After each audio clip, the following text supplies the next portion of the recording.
Hello, hello. Hello, and welcome to today's Plumbers of Data Science episode, where we take a look at how companies are doing data engineering, how companies are setting up their platforms, and help data scientists to be able to do their magic, their analytics. Today, we're going to look into LinkedIn. On the last stream, LinkedIn was requested, and LinkedIn was already on my list. So today we're going to look into LinkedIn. Okay, let me just check if everything is all right. Dragonfly says, hey. Fabio is also here. Hi, Fabio. Hi. Hi, guys. It's always strange because now I see that someone has joined. So in my live analytics here, it says 0 viewers. So it's always a bit confusing. But I guess that's how you have to live with this. Okay. Yeah. So um we're doing this today a bit on the fly because I have to be honest. I was or I fell asleep on the couch. So literally 5 minutes before here, or 10 minutes, I got my water, and now I have to open everything. A bit late. Hi Nick, great joining. Great that you join here. Um, I just said we're starting here. Um, yeah. So how what is LinkedIn doing? And I have found 1, 2, 3, 4, 5, 6. Yeah, 6. Let's say seven links that I found interesting, and let's just dive right in. At any time, if you have a question, let me know, and all the links are going to be in the description after the stream for you to research more and to get all the details I'm missing here. So let me just switch scenes. Okay, so the first one is from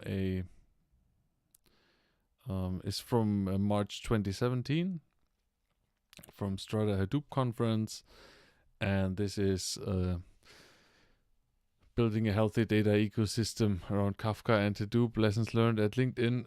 Nick asked on Wednesday that we look into LinkedIn and look into Solar, and I looked everywhere. I found nothing about Solar within LinkedIn, so I don't know. Okay. Yeah. This is some first thing, some blah blah. Forms of data. So basically, they pointed out what they're using and what's on the what's on the menu here, and how they see the forms of the data. So they see. Fabio says LinkedIn hates me. Yeah, we all have some problems with LinkedIn. Don't get me started. So I guys, I as a quick side note, I found out that LinkedIn really hates when you put links directly in the post. So don't put links in the post. If you want to reach people, put links in the first comment, or just leave them out completely. Just this absolutely makes no sense. I can show you the difference. If you Let's make a quick excursion now that Fabio is here. I made a let's say a A/B test. Let me just pull this up here. Where's my profile? My profile is here. See all activity. Come on. Posts. Okay, let me just bring this up.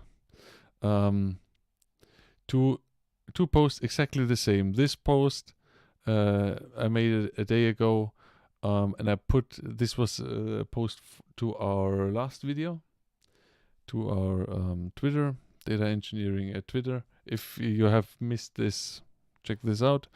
And I put the link directly in the post, and it shows you then here the where you can watch it and so on. So this one had 4,000 views in my in the feed, 2 people, and 48 likes.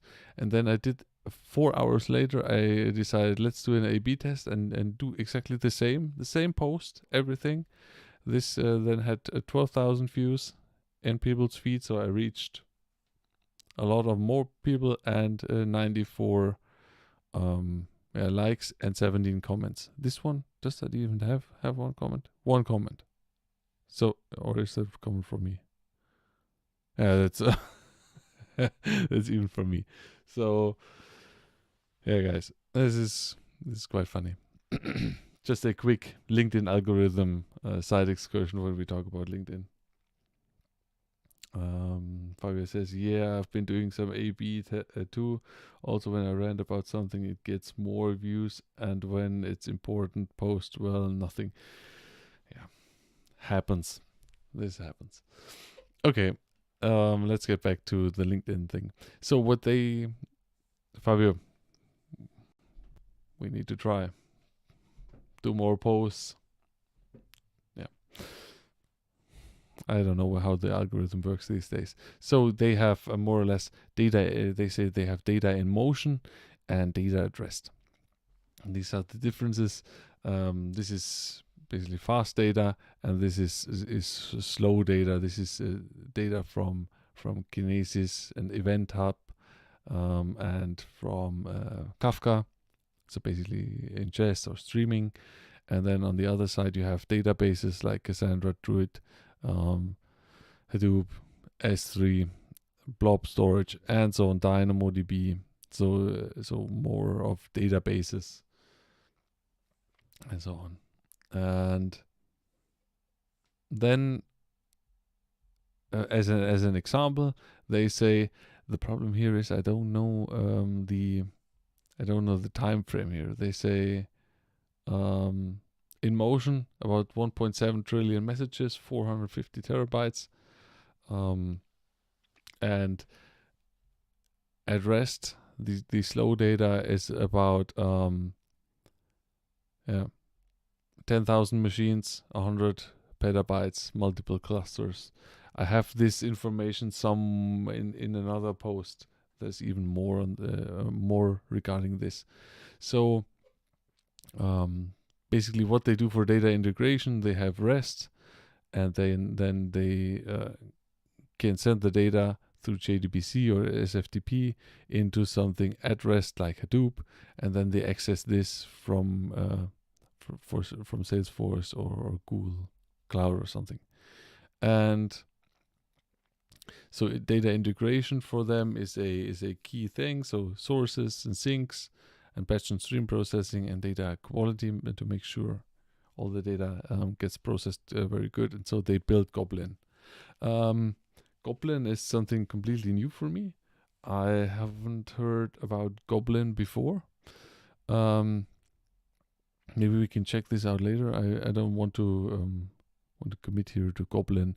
Well, the idea with Goblin is that you have all these sources like Kafka, Hadoop, and so on and so on. And with Goblin, you can ingest this from one side and put this out on the other side again. So basically, you can take data from Kafka, do something with it in Goblin, and then put it out again to Kafka or something else. Hundreds of terabytes per day, thousands of data sets, 30 different source systems, 80 plus of data ingest. Okay, I'm not 100% sure what that means. I think I have seen somewhere this on Google, on YouTube, you can find this. Okay. Yeah, you can find the talk. Here is the talk. So you can also find this talk as a video.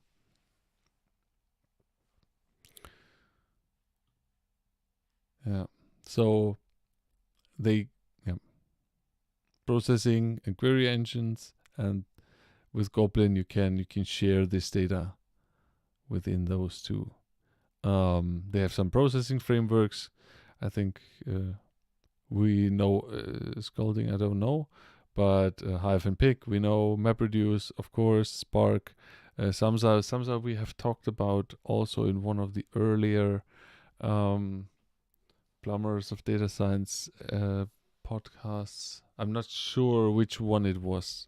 We need to check. Yeah, then what they built is something new, some new query engine or database, Pinot. The idea here is that data comes into Kafka. You can process it with Samza, put it, for instance, back into Kafka, and then like minute data, and then this ends up in Pinot. And from Kafka, you can send data into Hadoop and then process it in jobs, like hourly or more than hourly, and then put it into Pinot. I think I have a architecture doc here from Pinot. So just Pinot service REST queries.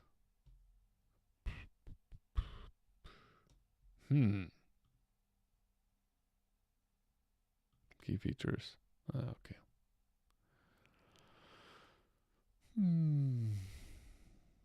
Okay, we need to look into this more. So I found this post and I found another one regarding Pinot for you, where you can check out more.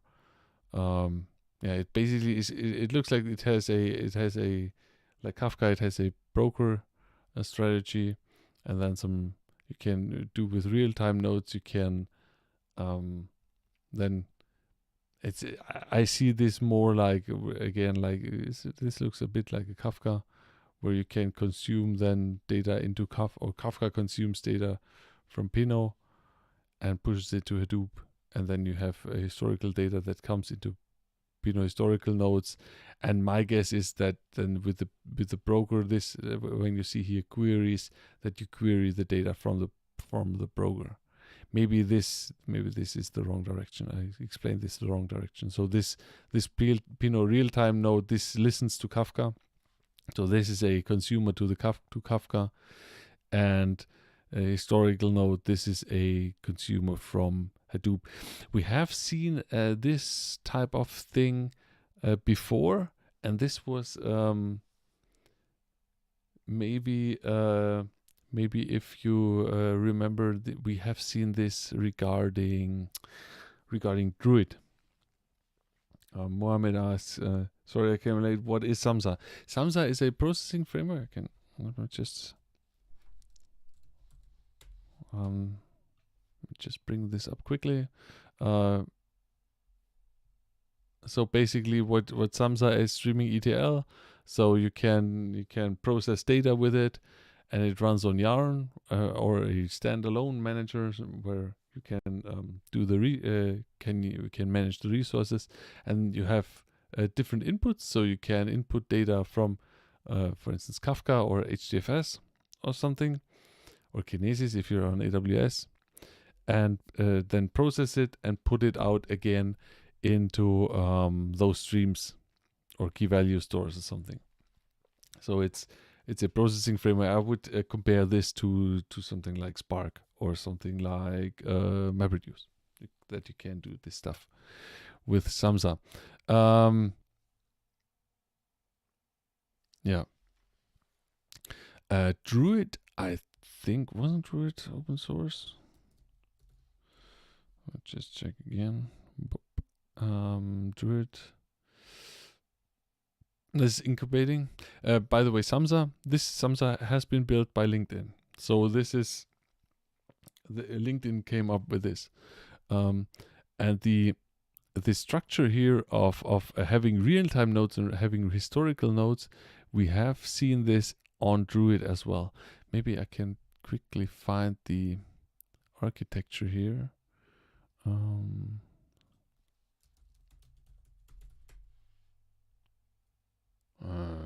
Yeah, here.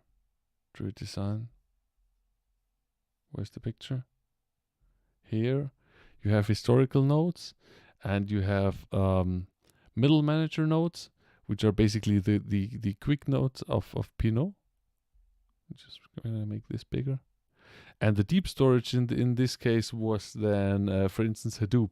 So it's quite the same, the same again. So I find this interesting. It's like they copy each other everywhere. I don't know, Pinot, where this if this is a thing that is invented by LinkedIn. Real-time distributed on desktop, which is used at LinkedIn. So maybe this is a where was the maybe this is a LinkedIn invention. We are not going over all the 63 slides, by the way. We are going to bail on this one soon. So let me just this another thing. I think he's going to like this clickstream. So tracking data records, user activity. This is something basically everybody does. Interesting thing here. Okay, 1,000 tracking event types, hundreds of metrics and data products. So they have, you can see the types of the events, what they process or track. So this creates if you click on the ad for a user, then this creates a click event, and in this case here, it creates a click event. This goes then into Kafka and into Hadoop, and then then you have this is for the data science, I guess here, member facing data products. So production code, this is then working into production, and so you can also use this data then for metrics or within metric scripts and do business decisions. Okay, let me just quickly. So here's some code, and how such an event looks like, and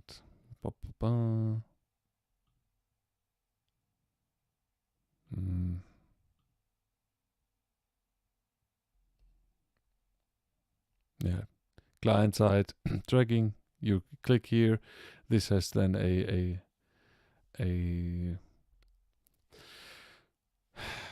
service, or you use a front end, and this puts into Kafka, and you have services which put data into Kafka, and then you have the tools who basically consume the data here.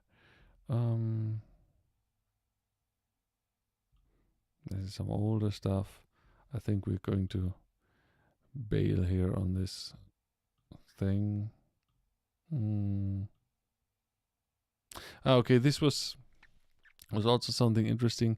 What they did, or how they reacted when they changed the whole ingest of the events. So you had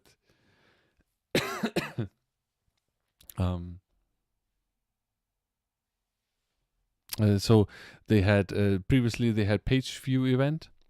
This was the old interface, and when you had a page, a LinkedIn page, and now you have a profile, and the new one is a profile event, and you need to send this event somewhere where you can then do analytics and so on and relevance.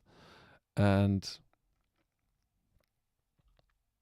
let me just what the scripts were doing all were accessing basically raw data, and now they wanted something that is connecting to an API, and so they created views. So basically the interfaces access a view, and then you can map them together and work as before with both APIs, or with the old and the new one. Okay, this gets even more complicated here, and I don't want to get into this. Okay, let's go to the next slide here. Was it interesting? Okay, I see a few comments.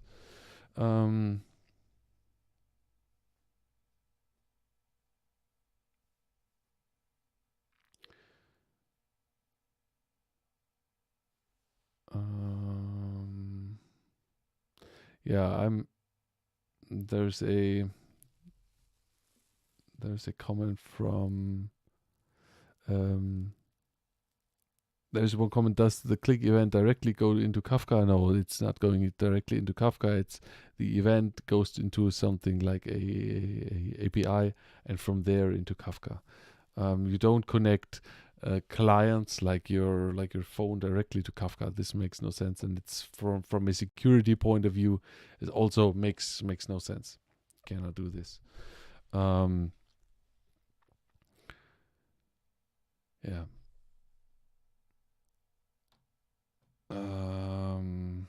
Okay, you guys fight this one out. Okay, let me just go to the next slide here. What have I prepared after that?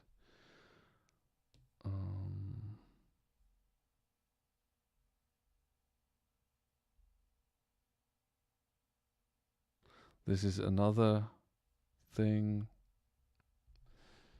Machine learning at LinkedIn. Let me bring this up here.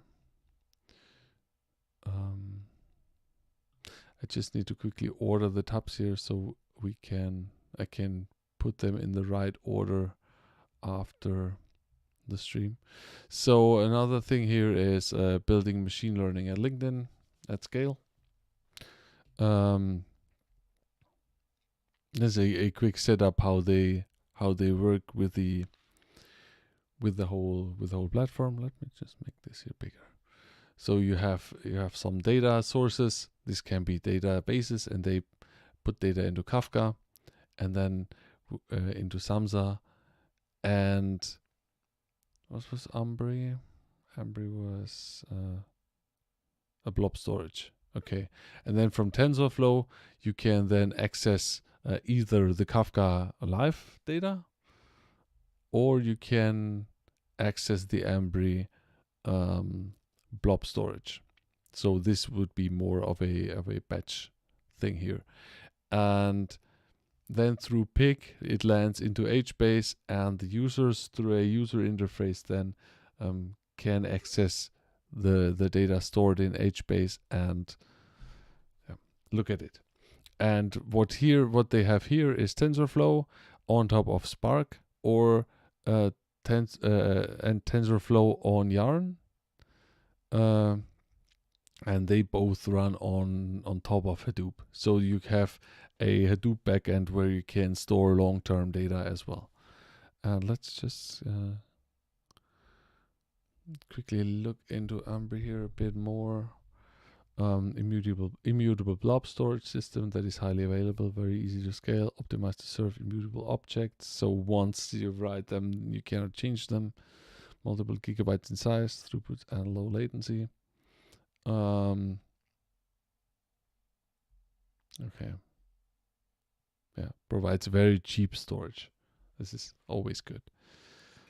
TensorFlow on Yarn. Yeah. So you have your Hadoop on the as a backbone more or less, and then you have Spark on Yarn on top of it, or TensorFlow directly on Yarn, and you can do your processing. Yeah, this is some stuff about testing. Yeah. So you can check this article out more and the description later. And what have I what have I more here?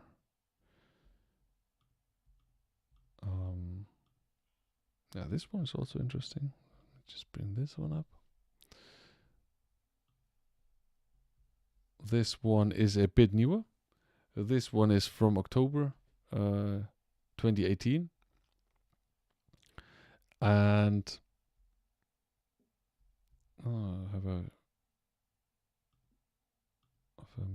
missed here the introduction? More data, more problems, scaling Kafka mirroring principles, pipelines at LinkedIn. Mirroring pipelines. Yeah, the problem here, what they have is Kafka is growing rapidly. So, or the data is growing rapidly, that the throughput to Kafka, like, what is this here? This is messages ingested per day in billion. This is a lot. And in 2018, they were at almost 5,000 billion, so 5 trillion records per day. So this is really, wow, that's amazing. Bytes ingested per day in terabytes, over 1,000 terabytes a day in 2018. That's crazy. Why do they get so much data? What is it? Okay. You can send them pictures, you can upload files, you can upload videos, and so on. So I'm guessing this all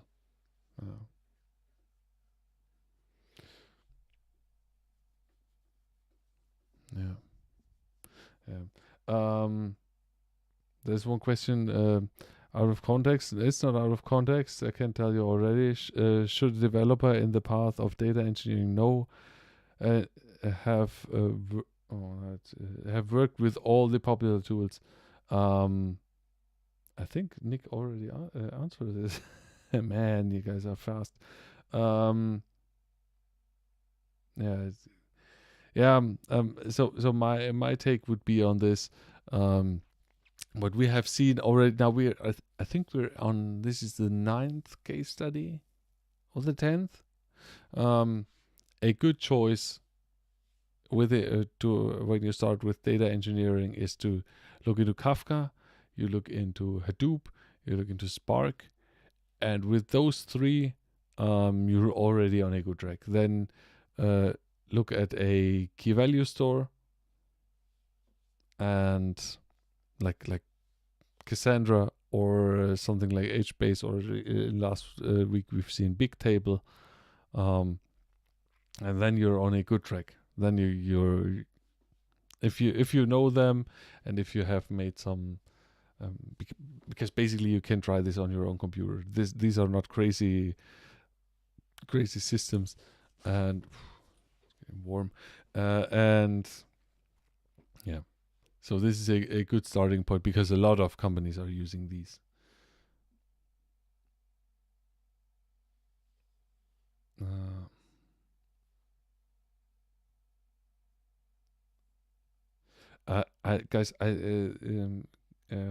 Dragonfly says it's important to have these comments even after the stream. I think when you rewatch the whole thing, that you can access the live chat, and you can replay the chat while you're watching, and so these are not getting lost. I can't go in and do all the and copy the whole the comments into comments of the YouTube video. I don't have time. I really don't have time to this. Yeah.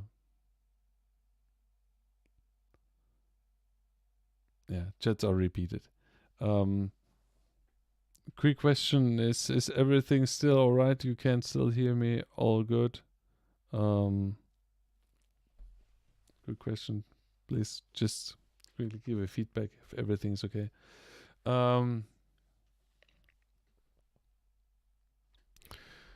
Yeah, so they have some problems with Kafka.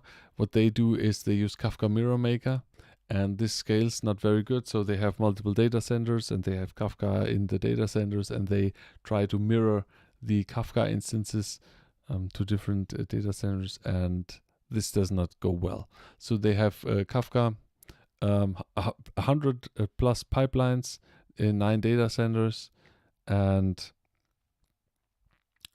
100 plus clusters, 6,000 plus hosts or nodes, and over 1 trillion messages per day. So they have a lot.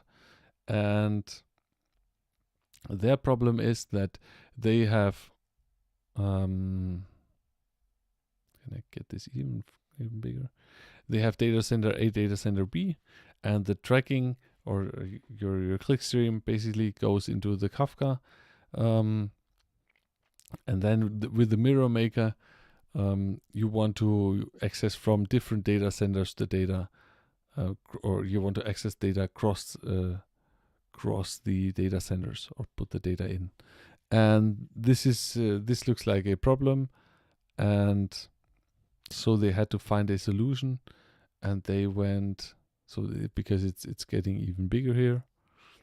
It's not only tracking; they have also this for the metrics. And so they moved to a Brooklyn Mirror Maker. Maybe some of you guys have heard of this. I don't. So they what they could do with this, they could basically shrink the whole thing down. So they had 100 clusters before. They now have 9. They had 6,000 hosts before. Now they have more than 2,000 hosts. And yeah, I'm not 100% sure how they did it. Maybe you can figure this out later after the stream. BMM architecture, don't know. Built on Brooklyn. I don't know if any of you have heard this. So it's in the next slide they marked here Kafka. I don't know exactly. Okay. I read my name in the chat.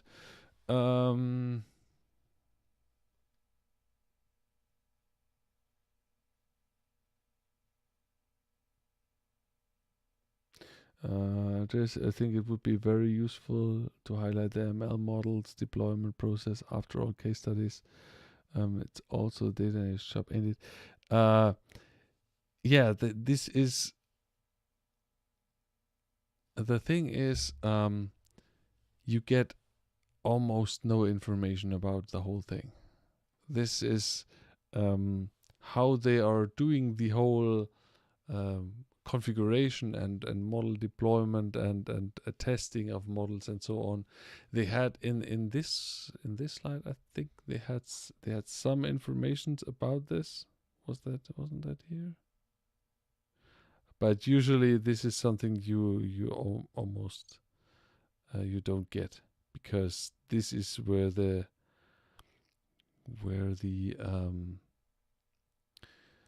this is where the IP is, the intellectual property. This is where it's tricky, and no, this wasn't that. And was that here? Oh, that wasn't.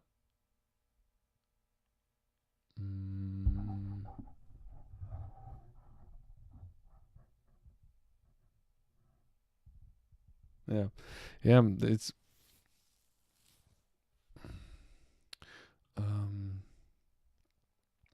again the problem is that I see model deployment and so on. They almost you cannot find this stuff. They show you the platform, and you can try to figure out what they're doing with it, but basically what exactly they're doing and how they're deploying the machine learning. It's not that easy. I can look into this more. No, Nick, all good, all good.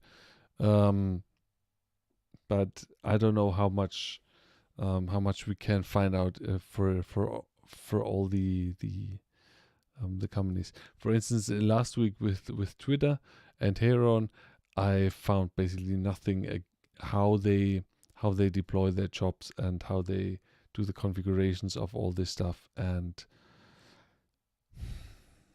this stuff is not easy because they don't want to show you the details of what exactly they're doing.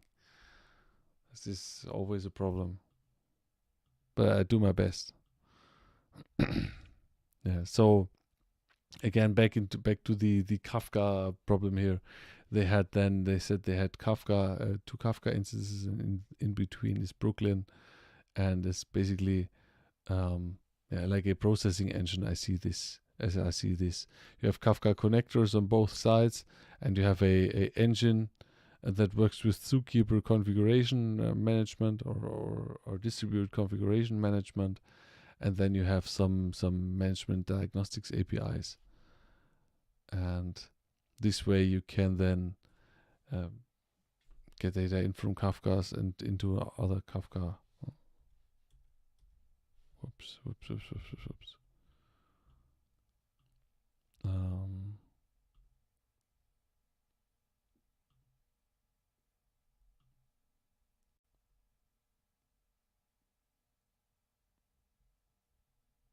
Can get data in from management monitoring portal. I'm not sure about this. Okay, let's move on. I'm not sure about this one here. Isolation. So this, maybe it helps you to have heard about Brooklyn. This is interesting. If you have this problem, maybe this helps you. I don't know. Okay, some blah blah. Next thing.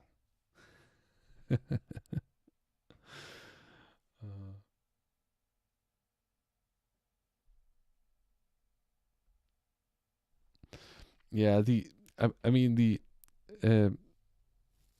the thing here, one info was maybe we can discuss the architecture of some open source tools.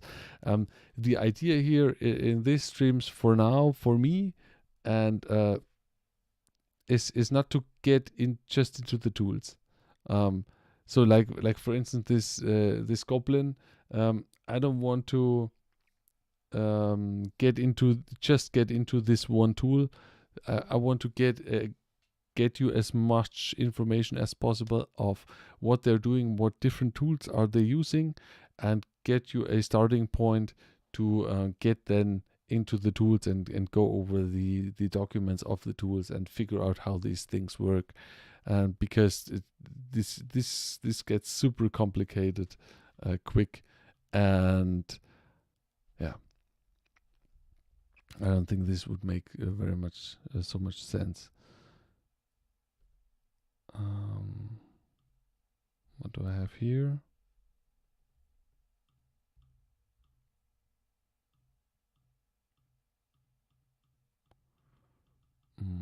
This one doesn't make sense.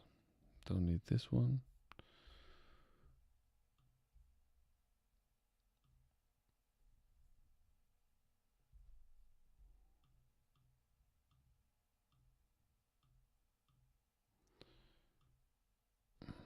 Okay. Let me just get this one here.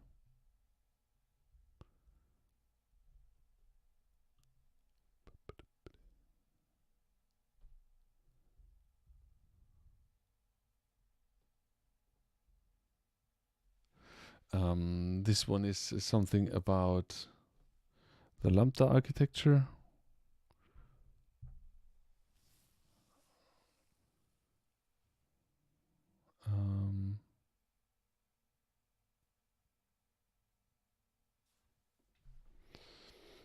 This I just read in the comments here.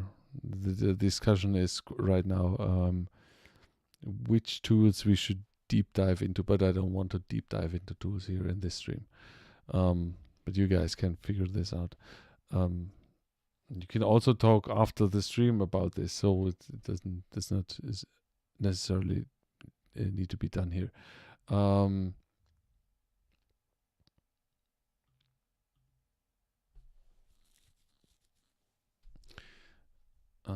Here's something: offline computation flows. Just here you can see how they use the whole thing. You have Kafka. This gets into HDFS, and with batch jobs through Samza, you can then use Kafka, or you have and then you can put this stuff out into Pinot, and you have your code and some config, and this then this config basically feeds the batch jobs and feeds the Samza jobs.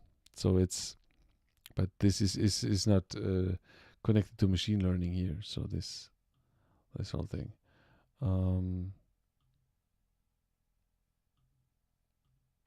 Yeah, this is not that useful, I guess. Do I have one more? Do I have one more?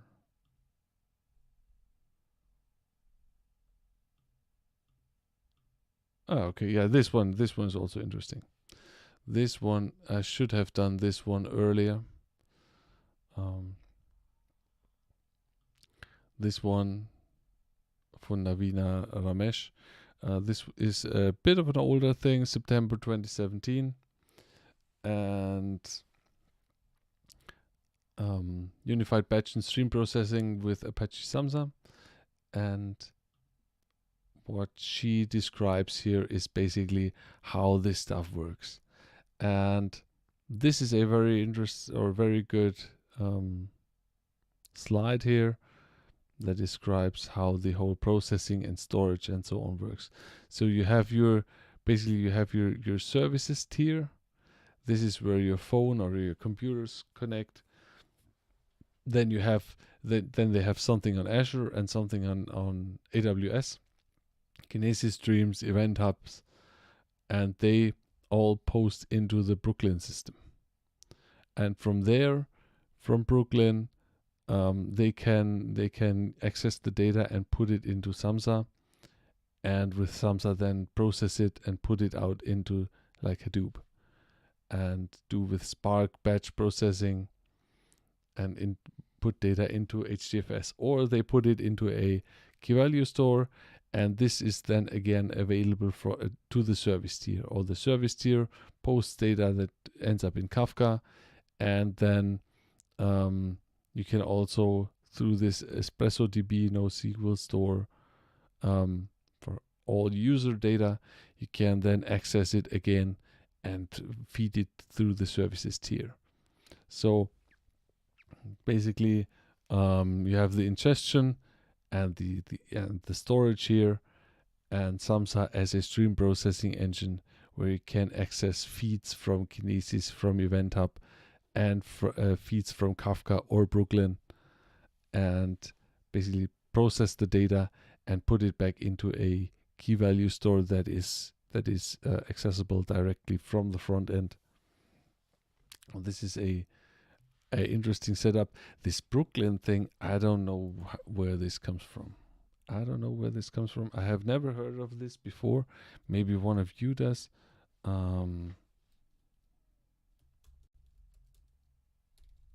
Is this an Apache project?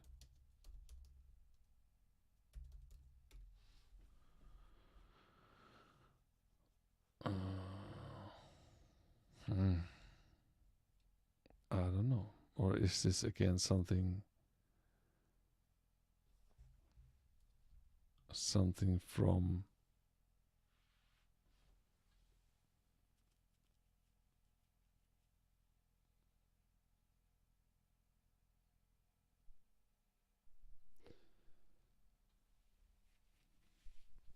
Yeah, I don't know.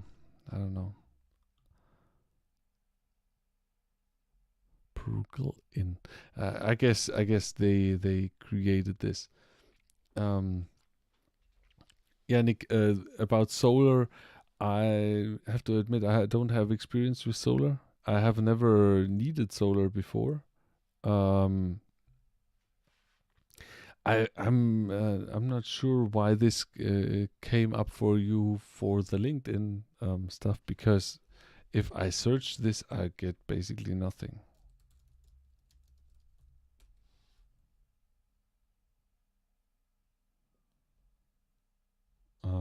No, it's just some companies that are hiring um, guys with solar. Um, yeah, I mean, just let's move forward here. And we can discuss this stuff then later. After this is, I guess, this is already the last slide I have. So Kafka, we have seen how many messages and a lot of things in Hadoop, and plus 200 Samza applications for live stream or for streaming. Side speed, operate real time. Yeah. And they have some, here are again the pipelines that they have built. So you have this is a bit more insight into this. They have the streaming pipeline and the batch pipeline. In the streaming pipeline, you have your message queues with the partitions, and then you have Samza, which works also in parallel with processors. And so you can build up here a parallel processing pipeline or parallel processing, and then you feed this back into a Kafka, and then feed it into a key value store and into HBase, and the key value store you query. Or the other thing is you have an ingestion service from your data that puts data into HDFS for parallel storage, and then you have something like Spark with map and reduce processes, and you can do parallel processing and then feed it back into into HDFS and HBase. So very traditional. Yeah, what they did is they had Samza here for stream processing, two different pipelines with two different processors, and now they look into using Samza for everything. Here's a quick overview of Samza. Production at LinkedIn since 2013. So this is one of the older systems at LinkedIn. Stream as first class citizen. So this is streaming first. Yeah. Data sources like Kafka, HDFS, Kinesis, Event Hub, everything. State management also good. And then this is again. I guess this is another overview. There you have the sources. This is your Samza. You have a checkpoint. No, I need to look a bit strange here. Checkpoint manager, system producers and consumers, and then you have some local state storage, local storage, where you can quickly I guess this is more like a buffer for Samza RocksDB in memory, a really fast in memory database for buffering data within the processing. And then you have some high level APIs so how you can access the data, and this runs on Yarn or on Mesos. Also has a local runner, a standalone system. Yeah, deployment processor API. I find this interesting. I find this an interesting alternative to Spark, I have to say. I guess I said this before. In the past stream where we talked about Samza. Yeah, this is what is this, a comparison? Or you can join partitions. Yeah, this here you can see how they use the RocksDB. So the RocksDB is after each processor of Samza application. You have a parallel local state store, the RocksDB database, and then you have some. You can store the add click through within, or you can access this from this database. Change log. Okay. Convergence of pipelines, board. Yeah, this is from HDFS. Yeah, you can see how this works. You have the partitions within HDFS, and then they are mapped to a task, and then this is parallel processing within Samza. Yeah, support for batch data. Now these are a lot of details here. Unified.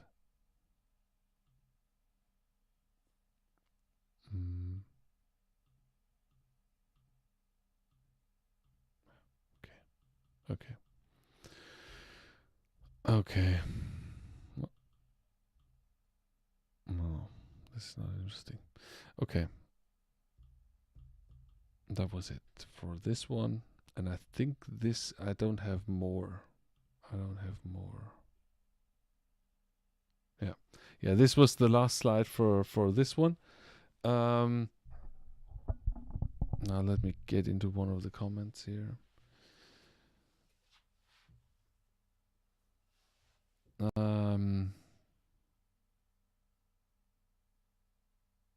Nick said, let me make it full.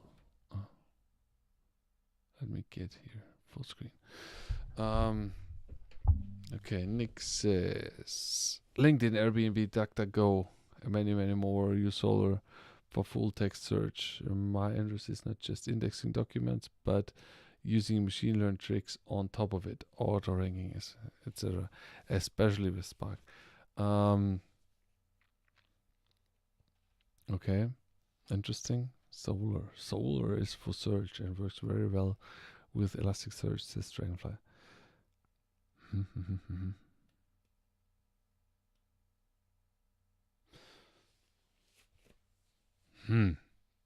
How should we? What would be the course here to get into this?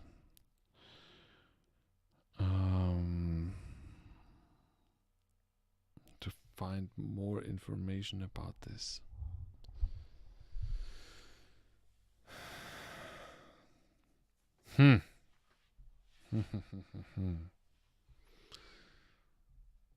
Solr.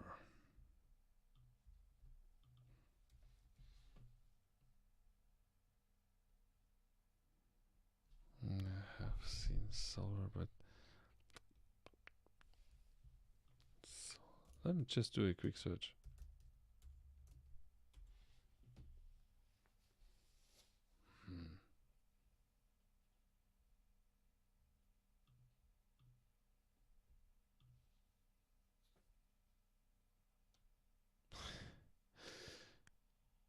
Forget it. There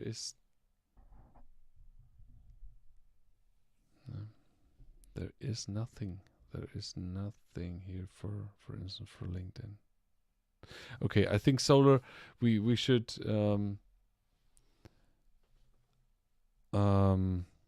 we should keep this in mind and do this on another stream. Look into Solr. Sounds interesting.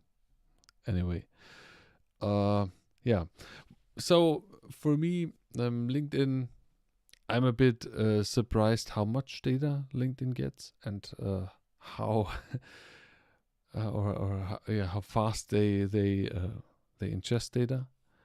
And I think the introduction of Samza here, this is as a backbone for processing, is interesting. It's something a bit different than what we have seen from other companies that are using just Spark. I found this interesting. I don't know, guys. Do you have something interesting, or what's for you the most interesting part within LinkedIn? I don't know. I'm I don't know how many of these use cases we should do. Uh, yeah, LinkedIn is the Apple of open source. Well, Apple of open source. I don't know. Apple is notorious for having a closed system, so maybe it's not the Apple. um, yeah. The thing is here. Um,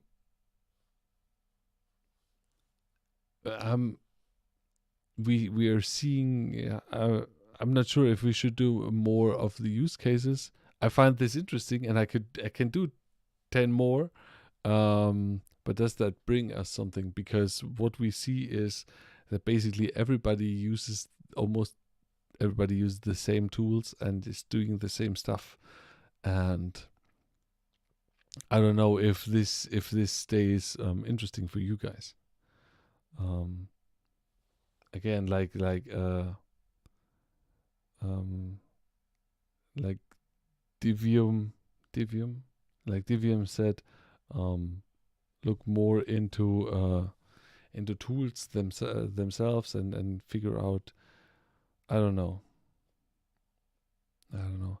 Yeah, the problem with perhaps we can focus on best practices.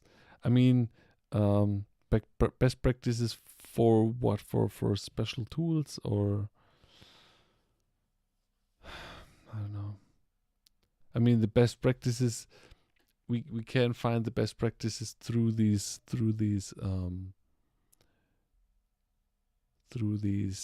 case studies.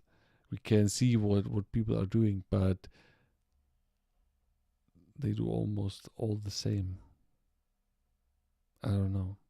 I don't know. I need to think about this. Um, Let me know in the chat, or in a comment on LinkedIn. Um, just write something and tag me.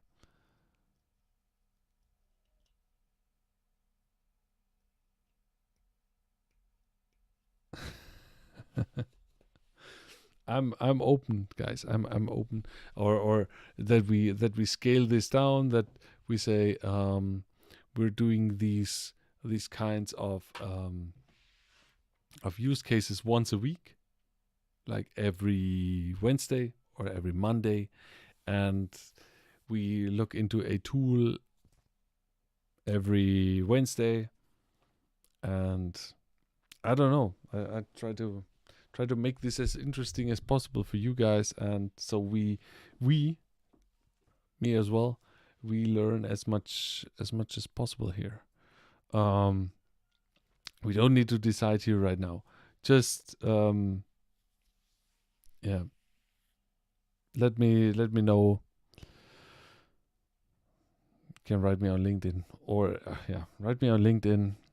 Add me in the um,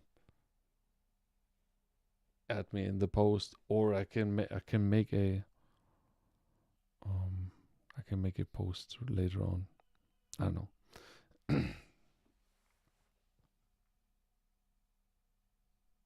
Yeah, the the thing, yeah, with the cookbook.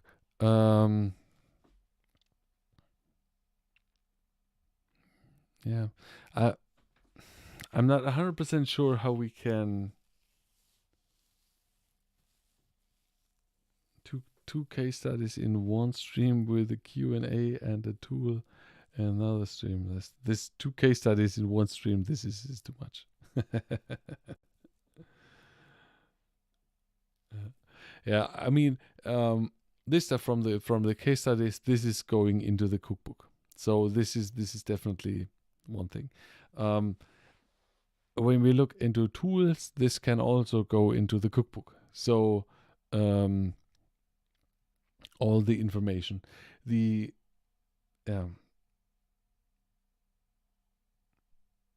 Yeah, let's think about this. I'm thinking maybe we do this.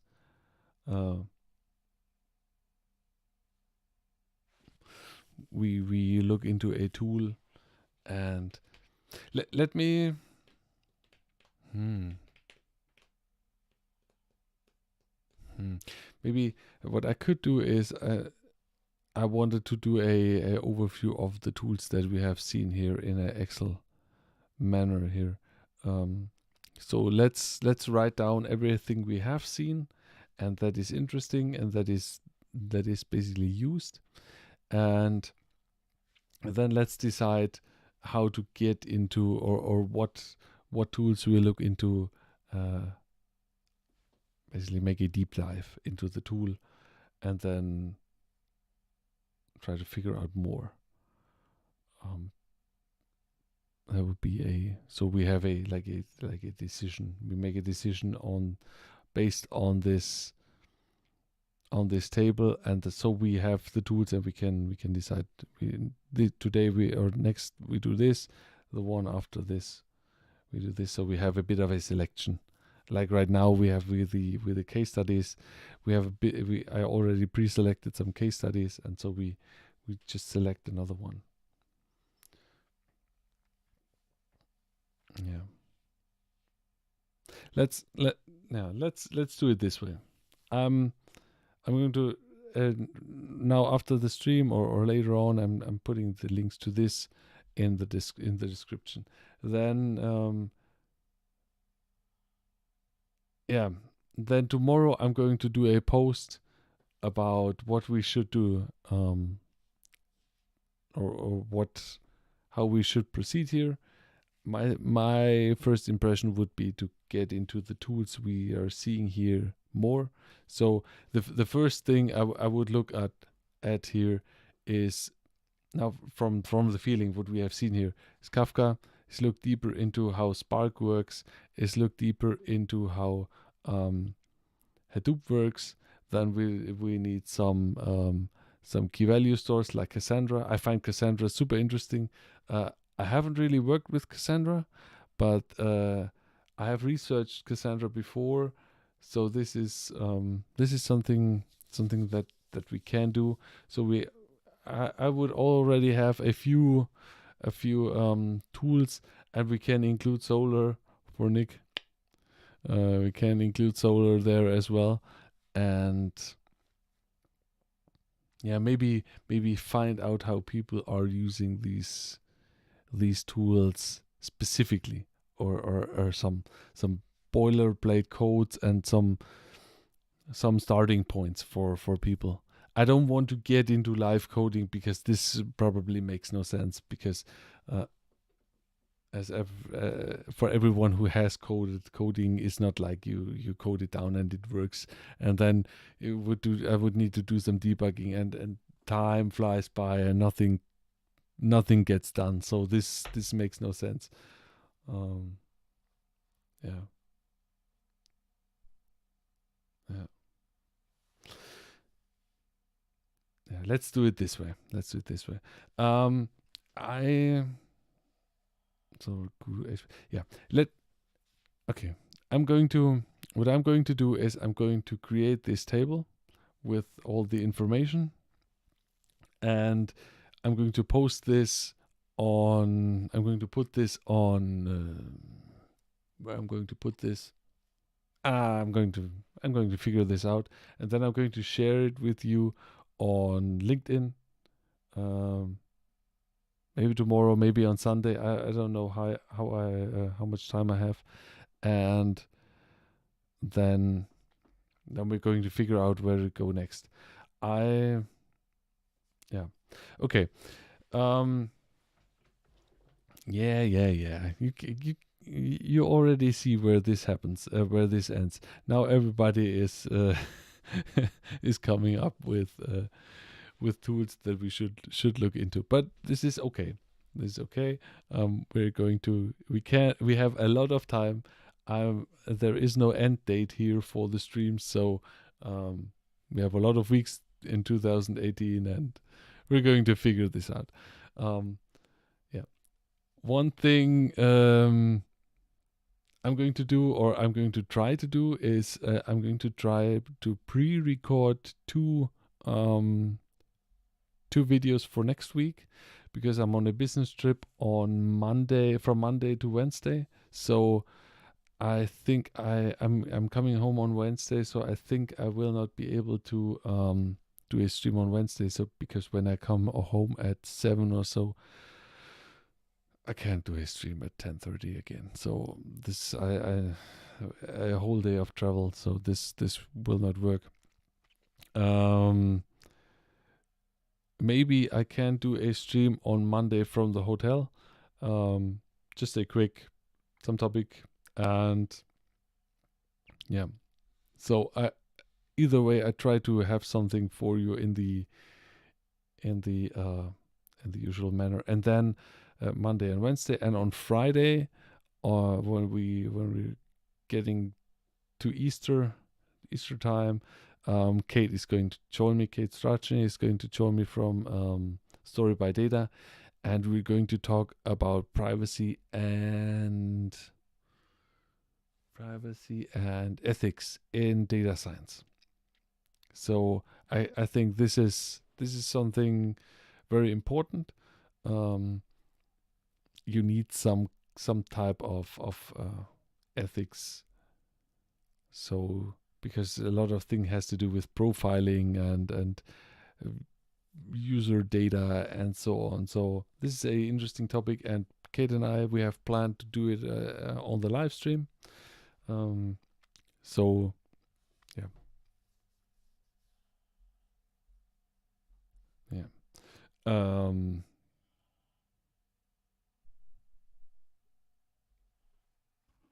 One question from Dragonfly I don't get.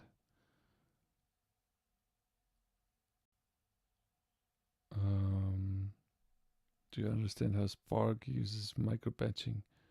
Um, no, it's not. I don't know. Now the questions are, there are a lot of questions. Dragonfly, I don't know exactly what you mean. Um,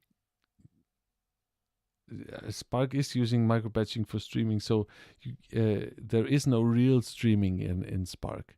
There is no streaming like we have seen with Heron, where a message comes in and it gets immediately processed, and then the output of the analytics gets outputted, or the result of the analytics gets outputted.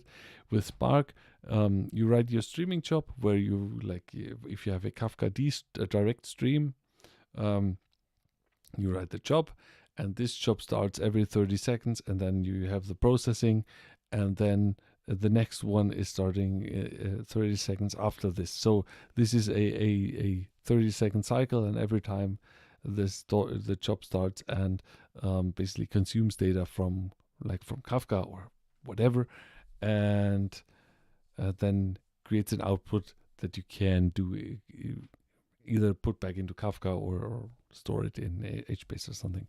But it's not really a streaming; it's a micro batching. So yeah, this is basically how streaming works within Spark. Yeah, Nick, the stream about ethics. I don't need to share this. This is going to end up on this channel. So this is as usual. This will be next week, Friday, 10:30 Central European time, or depending on if the US has switches the daylight saving time to summer. It's 1:30 p.m. if they're on winter time, or 2:30 if they're on summertime. Okay, guys, we're already over an hour in. Or Brexit time. uh, didn't they have an extension now until October or something?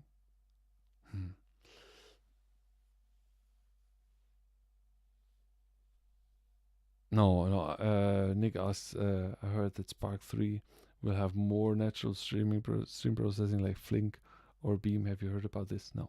Haven't heard about this. Haven't been looking into Spark 3. No, no. But it would be cool. This would be cool. Cool addition to the micro batching. I mean, micro batching is not super bad. It's not, yeah. But yeah, we'll see. Okay, guys. I think this is it for now. What I'm going to do is I'm going to do a quick after stream hangout here in a few minutes. In 5 minutes, I'm going to be back here. I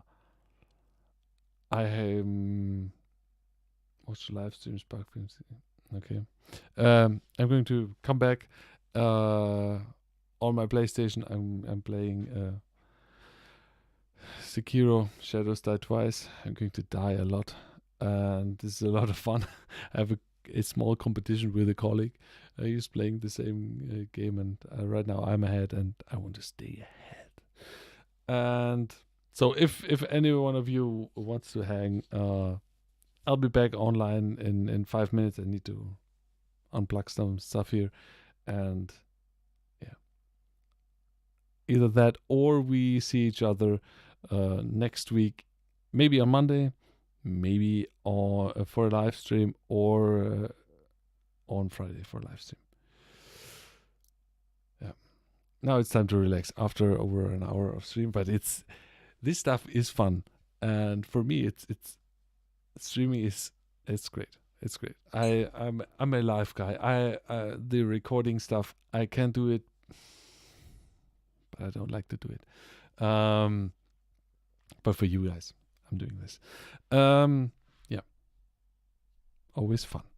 Then I'm going to end the stream here, and then we see each other in the next one.